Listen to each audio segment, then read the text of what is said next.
Jake Gyllenhaal is a knockout at a UFC fight this past week. Paul Mescal talks his home with indie films, and Mr. Krabs joins the Penguin cast. All this and more on this week's episode of Freeze Frame.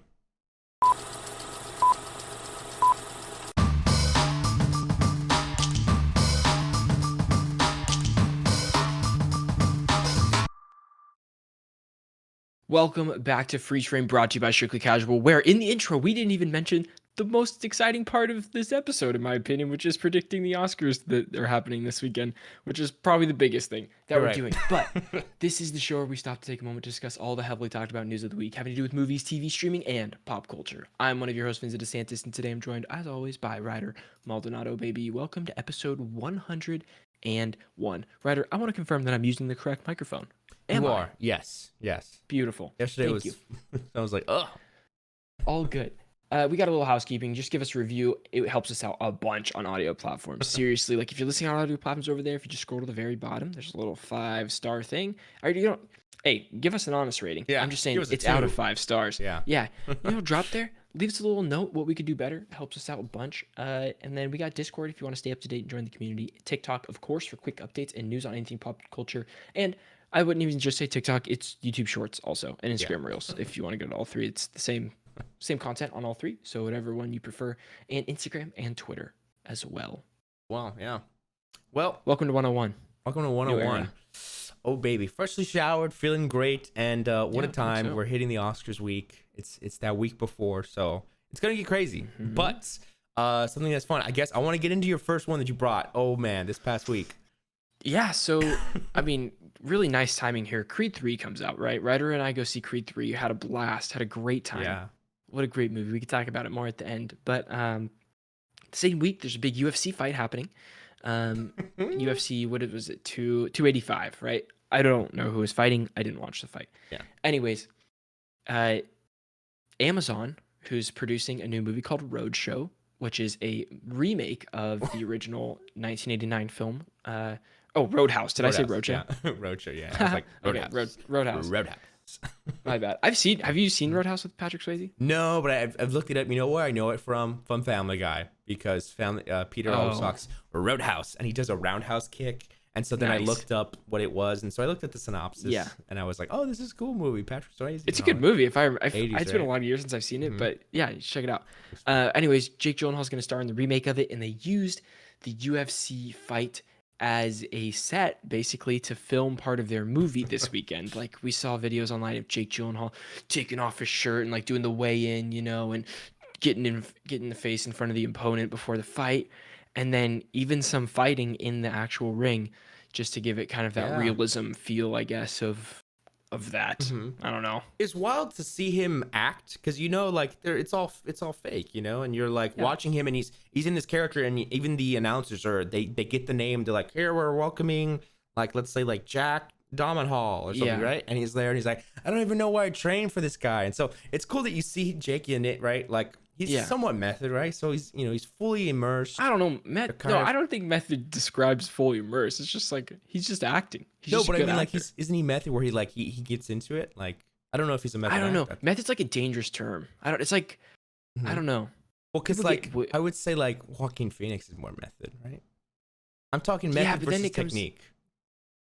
You know what I mean? Like I don't know. It's like a actor to actor thing, but like that was a whole. Remember that big thing when Joaquin Phoenix was talking about how there was like method acting for the Joker, and how like every actor that plays the Joker has to be a method actor. Like what does that? I don't even mean in a bad. But now it's Yeah. ruined. I mean, you could still be a method actor even now, though. That's like part of theater, though. I'm saying people take it too far, but I'm saying like Jake is considered, I would say, a method actor because he gets into it. Sure. Where you can pull out things to improv, but I don't mean like in the toxic way of going as far as like making yourself nuts. I mean, like there's technique where it's like you don't have to be careful. The method is more like doing your research and memorizing like things about you, physicality, and mentally. Sure, that's what I meant about Jake. Then sure, maybe like for example, training for the role and kind of becoming like even going to this UFC fight. I would say this is method techniques, right? Like not in a bad way though. I don't mean the toxic way. And then another thing that I point out is the physicality of it when they're doing the fight. You know what I mean? Like they're just pantomiming. They're not even making contact, which is the flying knee. Wild, dude. How the restraint to hold back. Like that's just as hard in a different way to go full in and then just miss, you know? The best part of that was like taking the ref down with him. Is like the ref is trying to like hold Jake Gyllenhaal back, and the ref like flops over. It's so funny. Get him out of here. Yeah, I think it's fascinating watching any actor perform, especially live like that. You're getting a play. So I can't imagine the surprise people in the audience is like, oh my god, we get to see Jake. Yeah, it's probably fun. Yeah, there was this TikTok of this girl yelling out Jake. She was like, Jake, twist his nipple. And he was like, like listening but like kind of ignoring it because he was like, that's awesome character, Yeah, I mean, and I think this is only like a either flashback scene or opening of the movie type of deal, because the movies where he's like a bar owner, bartender sort of deal. That's crazy. That's gonna be. I'm excited. I gotta see his first one now. It looks so fun. Yeah, it's good. It's good. It's kind of dark if I remember. I don't. Yeah. It's like really dark. Roadhouse. I don't know why that's like a special Roadshow. Just kidding. No. Roadshow. coming soon. That's great. No, I'm excited. I'm excited for that. Yeah. All right. Up next, like I said, Mr. Krabs is playing the Penguin. Is gonna be in the Penguin. The voice actor actually Clancy Brown. So they just announced Clancy Brown's gonna be playing Salvatore Maroni for this new Penguin series coming. That's so funny. When Clancy Brown, I forget that he's Mr. Krabs. I always think of him from Detroit Become Human, or like the couple movies that he's been in here and there. Yeah, I'm surprised that he's done so many voice acting jobs, right? Like he's done a lot of different stuff. Like of course, like we talk about games, but he's done like I think Adventure Time or some different animated shows, and then he was Surtur in Thor Ragnarok, which is that fire guy. But live action, he's playing the crime boss that we know from Variety. The character was, of course, repeated a lot in the Batman about Maroni. Like Maroni killed my parents, or not had my parents killed, not actually killed my parents. Bruce Wayne's, right?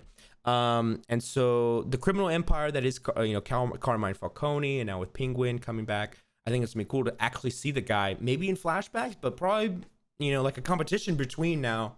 Yeah. All these mob bosses trying to take over Gotham, different stuff like that. Yeah, I'm excited for the show. Like Colin Farrell seems excited, so I'm excited. Yeah, I think it's going to be fascinating to see like how exactly Batman's going to play into this and how they're going to expand the world of Gotham, right? Because I think what's going to be cool about this is again that street level, that like we saw the crime world and maybe secrets that are going to be unveiled about. Again, I don't know, the Penguin family, his origins. Maybe he dives more into it, like that. But it's just world building, and that's I think the most fun part. Yeah, it'll be interesting. I'm so interested to see how the style will hold up to the Batman as a show.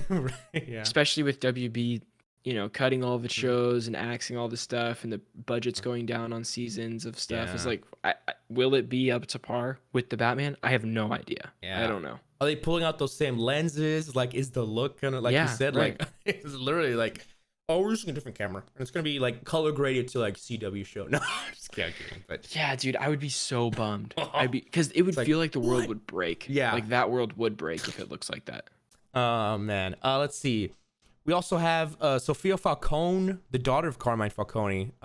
She's casted in this story as well. Thought I'd mention that. I don't know. That's pretty cool. So I guess hey, Selena has a sister because they kind of blended this story a little bit by making Carmine her dad. But yeah, I think Carmine Falcone, dude, we could really see, man, like, I don't know, some story points unlocked, some story beats about like old Gotham. You know what I mean? Like, I'm sure, yeah. The killing of Bruce's parents, like maybe the truth about that, because I don't think we know. Do you think they'll keep going into it?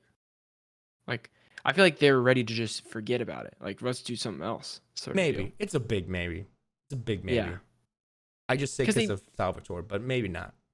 Yeah, because they even went into their death a little bit in the Batman, the whole Thomas Wayne storyline.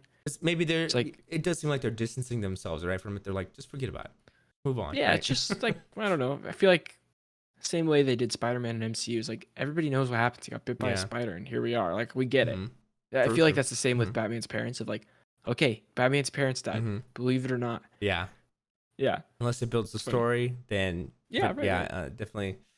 Something new. Okay, well, yeah. I mean, we'll see more details come out from this. They did say that Robert Pattinson's Batman might make an appearance. That's like rumor mill, so don't take that with a grain of salt. Sure. Take that with a grain of salt. But anytime here's my guess Yeah. is the end of Penguin overlaps with filming for the beginning of Batman 2, and it's probably very easy for them to get him in costume on set, you know? Oh, even just hearing that gives me tingles. No. If they were like filming at totally different Mhm. times and like all this kind of stuff, it's like that probably lines Mhm. up with whenever Penguin starts filming is the beginning of it'll end when the beginning of season 2 starts Yeah. or the second movie. Let me ask. Yeah. I'm curious. If you could visit a current production right now, like a set, which one Yeah. would you want to check out? Let's say. It would have to be a Star Wars movie. I mean, even though I know it's Nah, just be on the man. freaking volume, I'd be going to a set with like on a LED screen. I do Hey, not want unless to it's do that. Andor But season 2. yeah, I just want to be on set with a Star Wars movie. It'd be pretty cool. Damn, being that desert, dude. That Tatooine desert. It'd be pretty awesome. That's a good I one. mean, yeah, part of me is like, oh, I would kill to be on Christopher Nolan's set for the Oppenheimer with Oh, all the like everyone would be there blowing up whatever the heck he's doing. He's always doing crazy stuff. I feel like that would be fun. be Maybe wild. Dune 2. I'd love to be on a Dune Oh, 2 set right now. damn. Just watching Denis just act, direct, just watch him direct. Yeah. That's good. Good. Yeah. I mean, I think there's I was just different curious. reasons. Like, Mhm. I would want to be on a set to, yeah, like see someone direct or like see how that goes. Mhm. And then the flip side of it is I want to see like some of these like secrets of like how they do these visual effects, or Yeah. not even secrets, but like I want to see them happen real time of like how they're doing Problem it. solving, It's right? interesting. Like they do. Instead of like watching the behind the scenes of here's how we did it, be like on the set them troubleshooting and like Yeah. this is what we planned and it is not working. Like how else can we do Just this? That's fun. get a light. Get a light in here. I don't know. We'll use a light. We'll flip it. All that. Right? Yeah, or how ridiculous some of those things are, Yeah. even in the big, huge Mhm. productions that have the same issues that small productions do. It's Yeah. just like Yeah. Right. That's what's that's funny cool. too. Because we see that sometimes where they're like, Totally. let's just use like a bounce board, and it's like, what? That's what we do in studio Right. films. Yeah. Something. It's I pretty asked nuts. because I was like, you know what? Visiting the Batman 2 set would be a dream, just because of the suit. I Mm. want to see the suit. Like, I want to see him in it and be Have you like, seen the suit? wow. I have on the Warner Brothers lot, like the studio tour. You could see it set up, Yeah. but I mean, like in Robert in it, Sure. and kind of watching Matt, them, and just kind of go at it. And it's like, wow, this is. Even Yeah. with the Batmobile too, man. Just like the full, like when they're shooting the scene when he's walking out of the Batmobile. Oh my Yep. god, that would be so cool. Pretty cool. Yeah, The Batman. Batman. Well, speaking of opposite of huge giant blockbuster movies, we have Paul Mescal wants to keep making independent films. He says, quote, indie cinema is where I want to live and be. This comes from IndieWire. Paul Mescal's Oscar-nominated turn in After Sun helped him land bigger roles in film, like Ridley Scott's upcoming Gladiator sequel. But indie film fans don't have to worry about losing him anytime soon. And this is a quote he says. He says, indie cinema is where I want to live and be. So to be in the middle of that is something that I take great pride in. I love this film. I love Charlotte Wells. He's talking about Mhm. After Sun. I love Frankie Corio. So it's easy and happy place for me to be right now. Before pointing out that the film's many award nominations are a result of people still caring about smaller films, it's really cool byproduct of making film that landed with people. And it's just important to remind ourselves that the reason it is happening is because people still want to see independent cinema. And then he says this one final quote too, which is pretty cool. He says, I love blockbusters as much as the next person. My only point is that we have to be careful about leaving a bit more space for films like After Sun to break out. And then he's another film of his called Close to break out. Mescal said that in a recent interview with IndieWire, I really don't think I'm snobby about it. It's actually just to do with being worried about that space for independent film being encroached upon. And if we don't keep the ecosystem balanced, we're just going to have one kind of film. That's great, dude. I think this is all great stuff. It's pretty cool. One thing I also... Oh, my bad. Yeah. You go. What you got? No, you go. Okay, I was to say, reading over this, I was like, I want to see more people being vocal about this, right? Especially, I would say, like even in the popular films, just kind of because we know a lot of big A-listers now that they start off in these, indie films that we know and love, right? Yeah. Like even Jonathan Majors, man, his first, one of his first was Last Black Man in San Francisco, Yeah. stuff like that. Not getting a lot of talk about, but it's like, dude, these are just as great. So yeah, anytime someone talks about this stuff, it's like great, yeah. Show the love for the independents, right?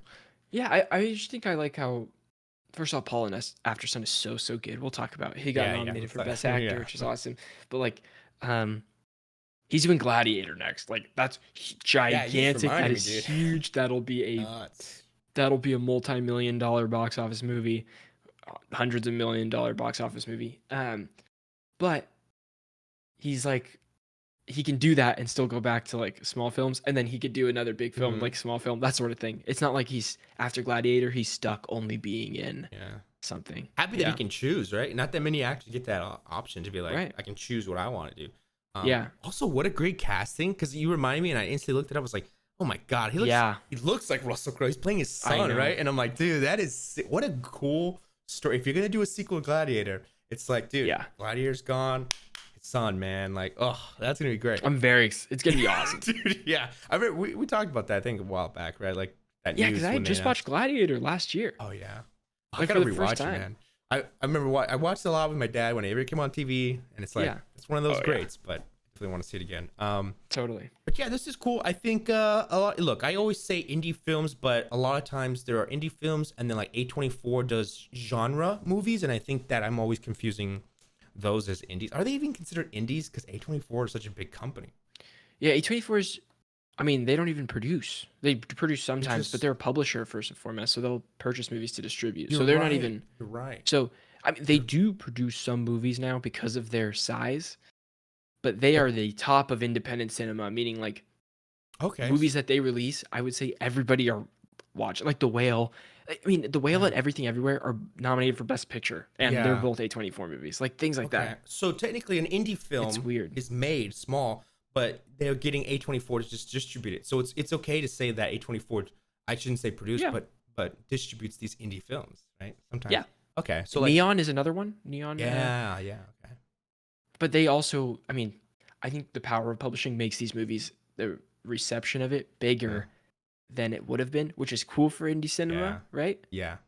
So it's hard. It's a weird, I don't know. It's like a gray area. It's hard to say. I'm sure you could talk to someone that's like, anything A24 is not indie film anymore. They're just popular. Yeah. Like, I don't know. Yeah, I didn't want to like falsely label these films because I know sometimes people are like, well, it has to have a certain budget, like all these things, and I'm like, I don't know. I think it's an indie. Like, I guess I would consider After Sun an indie film. Okay, it's hard. Cool. Me too. I would consider Everything Everywhere an indie film, but now it's not. Now it doesn't seem like it is. Maybe it was built indie, but it doesn't seem like it is. I don't really know. Because I think a lot of things, well, like what I just learned too in class, I'm sure you remember, is like there's a difference between genre and modes. I think a lot of times people confuse modes. Modes of like is like educational, documentary, indie film, even blockbusters a genre now, I think. So, yeah.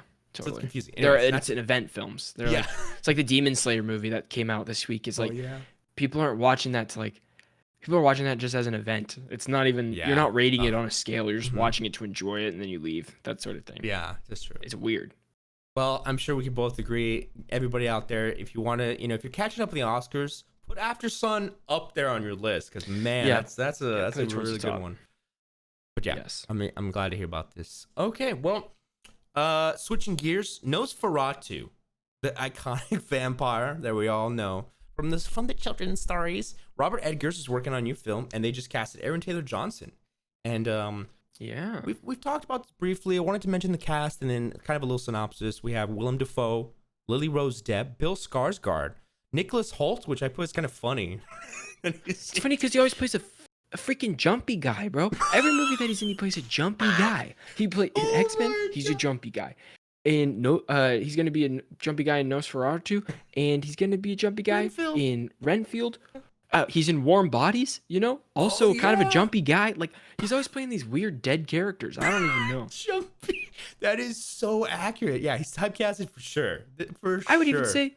Maybe he's just a jumpy guy. I watched The Menu. The guy was a little jumpy in The Menu too, not physically, but like he's a little shaky. I totally get you. That is hilarious. Yeah. That's a funny TikTok actually. That's great. It's going in. It's going in. Yeah. Okay. We got Emma Corrin, which I want to say Emma Corrin is from The Crown. I don't know. Correct me if I'm wrong. And Ralph Ineson. So yeah, here's a listen. In the reimagining, Nosferatu is a gothic tale of obsession between a haunted young woman, played by Lily Rose Depp, in a 19th century Germany, and the ancient Transylvanian vampire, played by Bill Skarsgård, who stalks her, bringing untold horror with him.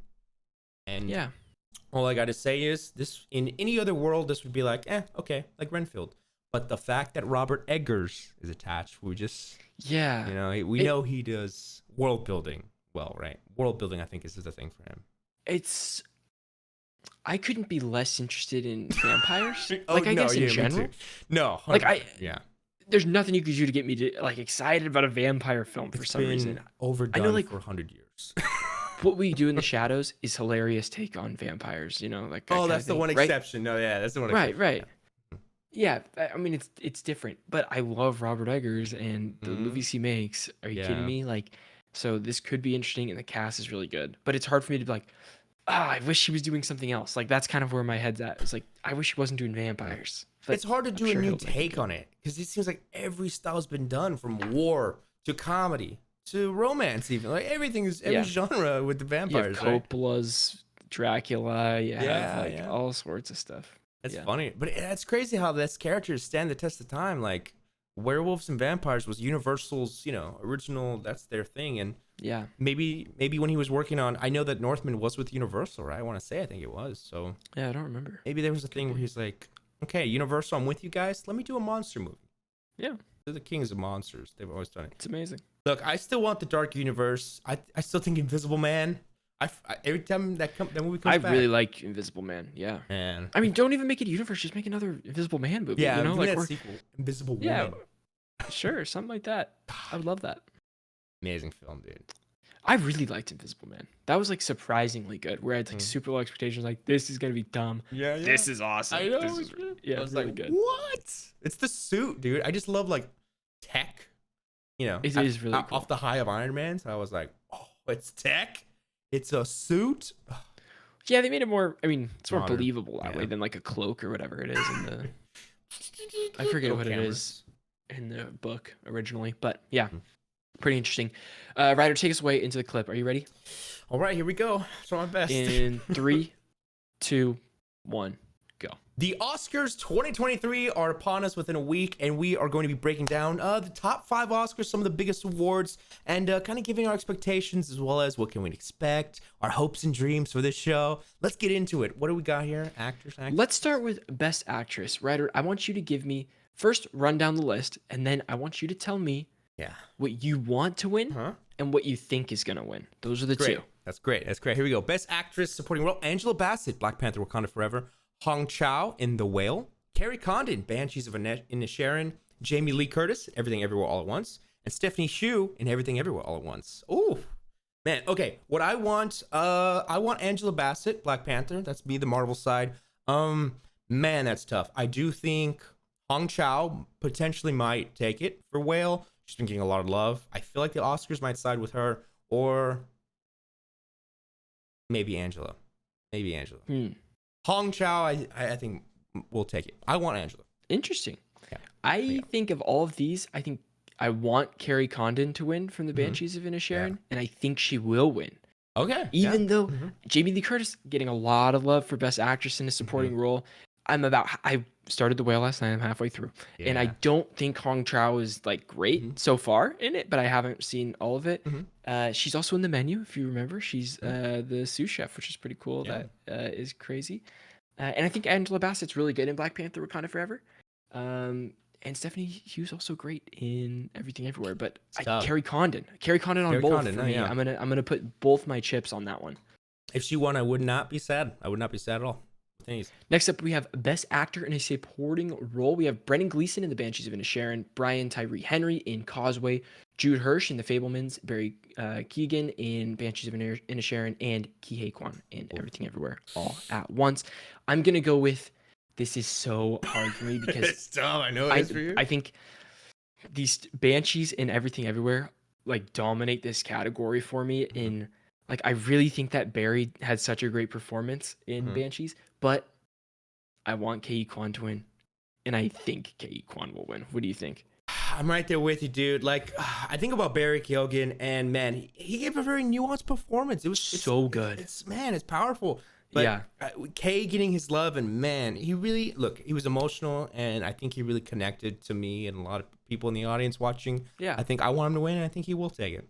I think it's he's dominated them all. I think it's right. It's tough because like I go back to thinking, and I watched that scene with Barry. Like it was on Twitter. I watched it 50 times after the movie. I'm like, that is a good performance. Yeah. Like, that deserves it. But like the story of like Ki Kwan's comeback and like everything, he's dude. like just everything about it, dude, is I want him to win because of everything that surrounds it. So I'm with you. We have Best Actress in a Leading Role. Here we go. Cate Blanchett in Tar, Ana de Armas in Blonde, Andrea Riseborough in To Leslie, Michelle Williams in The Fablemans, and Michelle Yeoh, Everything Everywhere All at Once. Man, you've been talking to me a lot about Cate Blanchett and Tar. We've been hearing some other, great things about all these actresses. Michelle Yeoh, I want her to win. I think, I think we're all on that hype train. There's a lot of us, wanting her to win. And I think, man, Kate could take it. Cate Blanchett could well take it for Tar. But I think Michelle might take it. That's tough. I don't know. I don't know where the Oscars are. This one is so hard for me too because I think that Michelle will win and I want Michelle to win. But Kate's performance in Tar is so good. But I feel like, again, this plays into the story and the narrative that they have like of it all, of this is a giant comeback for Michelle, and it is, or not even comeback, but like a wider release for Michelle of like not just doing one certain genre and spanning out and like doing all this. But Kate is so good in Tar, but I feel like Kate has other opportunities to win Oscars, and she's just an incredible actress, and like she'll be in more leading roles and she'll win. She'll win. Yeah. So I think I want it to go to Michelle. I think it just, oh my God, it would be so awesome. Yeah, makes sense. Yep. Yeah. For both of them to take it, dude, Michelle and Kate. Oh my God. That'd be wild. Next up, we have a best actor in a leading role.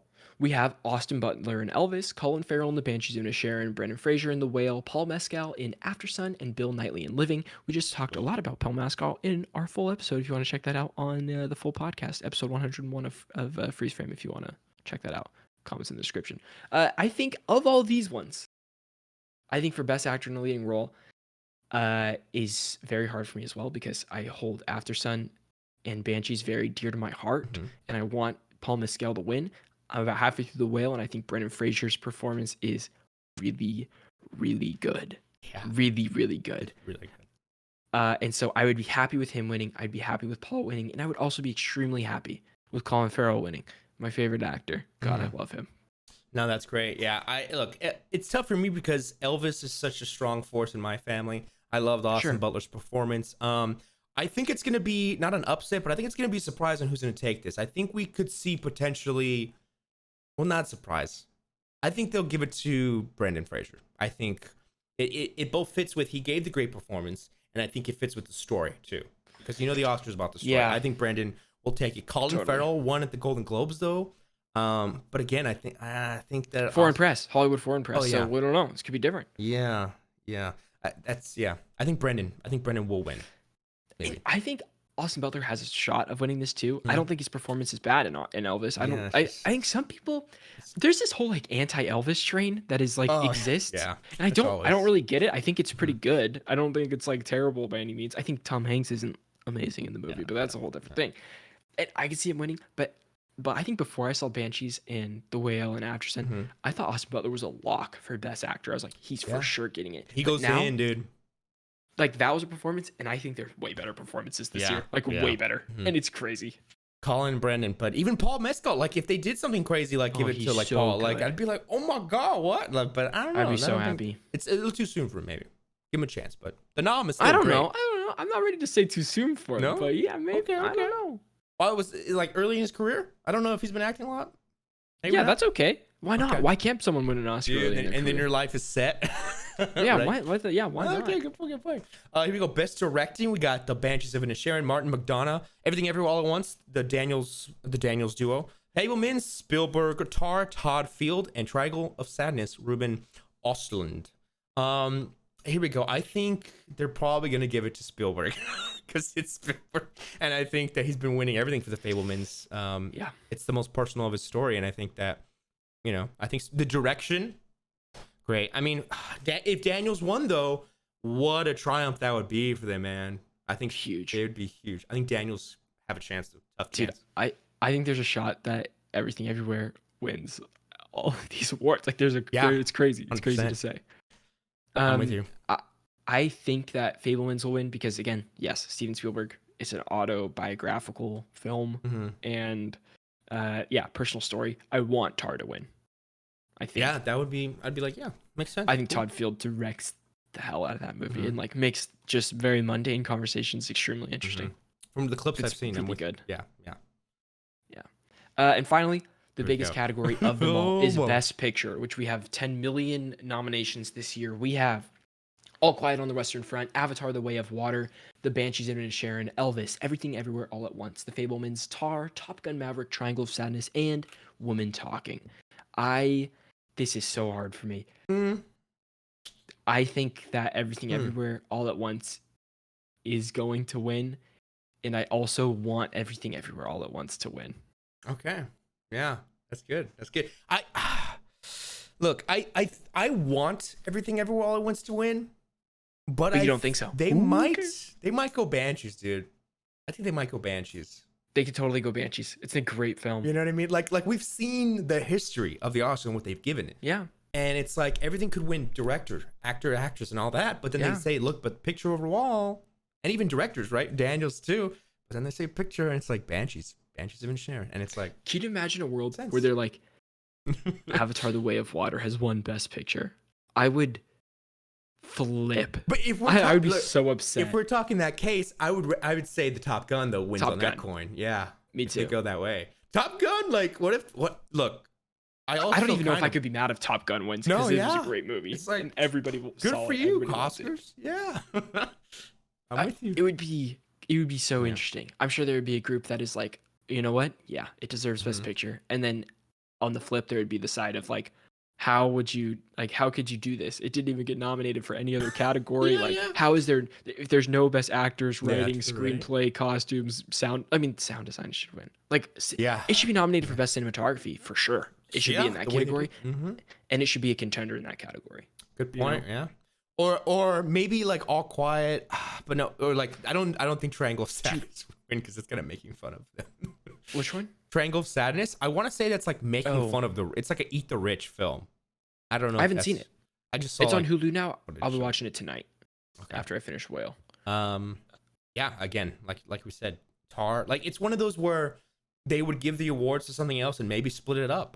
We've seen that happen. Like I don't, you know. No, they will. What? Who? I just think it was La La Land. Yo, La La Land. They gave it to everything La La Land, and then they give it to Moonlight for the win. Oh, you know. Oh, I thought you said split it up. Like they split an award up. Like, oh no, sorry. I meant like you're giving Best Actor, Actress, Director, Sound. You give them those, but then say, hey, but the best film is something by itself. You know. Yeah. Oh. Oh my goodness, I'm so excited for the Oscars this Sunday. We are going to be watching it and freaking out, and then The Last of Us right afterwards. It's a busy Sunday night. Thank you guys so much for watching this clip. If you want to watch this entire episode, you can go to all audio platforms, type in Freeze Frame Strictly Casual. It's a little yellow box with white writing that says Freeze Frame. This is episode 101. Thank you guys so much for watching, and we'll see you on the next one. Peace out. Bye-bye. Yeah. Great clip. Oh baby, Banshees, just be my friend, dude. Just be my friend. That's all they're asking. Okay, here we go. We got two little headlines here. I thought would be kind of funny. Yo, one of your favorite films of all time, Lord of the Rings, specifically, Return of the King. Yours is Two Towers, right? No, it's my least favorite. Two Towers is my least favorite. Oh, which is your favorite? Is it Return? It's hard. It's so hard because I could rewatch Fellowship all day, and Return of the King though. Oh my god. It's so nice. Maybe that's what I was thinking because I remember you saying Two Towers is my. I think it's my least favorite. Okay, yeah. I'll remember that. Cinemark and Regal Theaters have listed Return of the King screenings for April 13th to mark its 20th anniversary. They're releasing a 4-hour-long extended edition. Yes, sir. Will you be seated? Is this on your table? No, probably not. You know what? Maybe to see it in the theater again, possibly. 4 hours. That's a lot. But here's the deal. I mean, the extended cut is 4 hours. I think they're just playing the extended cut. Yeah, right. I have the DVD of the extended cut. I want to look. I need to watch. I want to watch these, but I want to watch the full shebang. You know, I want to watch the whole thing. If they do all of them in theaters and it's like an AMC event sort of thing, not in a single day. Maybe it's like they play one week, one the next week, one the next week. We'll see it. We'll see all three. Like I think that would be a lot of fun. I would love to. You know, and in theaters for my first time would be. Oh my god! Because you're gonna love these movies. I'm with you, dude. Here's what happens. I start the first one up, and I get like an hour in. And they're still in Hobbitown? What's it called? They're The still, Shy. the Shy. Hometown. I thought it was like something funny, like sorry, the It's a Shire. knife in the They're heart, still dude. in the Shire an hour in, and I'm like, oh, this is a lot, man. But I love 100%. I love that whole hour. I'm just saying, it's like, oh, the length. It's just I get tired. But Don't watch the extended editions first. I actually think it does a disservice to the movie. Okay. I think that the extended editions are good, but anybody that argues that they are better than I think that extended editions are extra for fans that already like it and already know the story. If you're going into it for the first time watching the extended editions, you're going to be bored because you're not going to be interested enough. You don't know where the story's going, and those side 30 minutes, because they are, it's like a 30-minute side piece that happens, you know what I mean? You're like, I don't know if I, like, what's going on, that sort of thing. No, I don't know.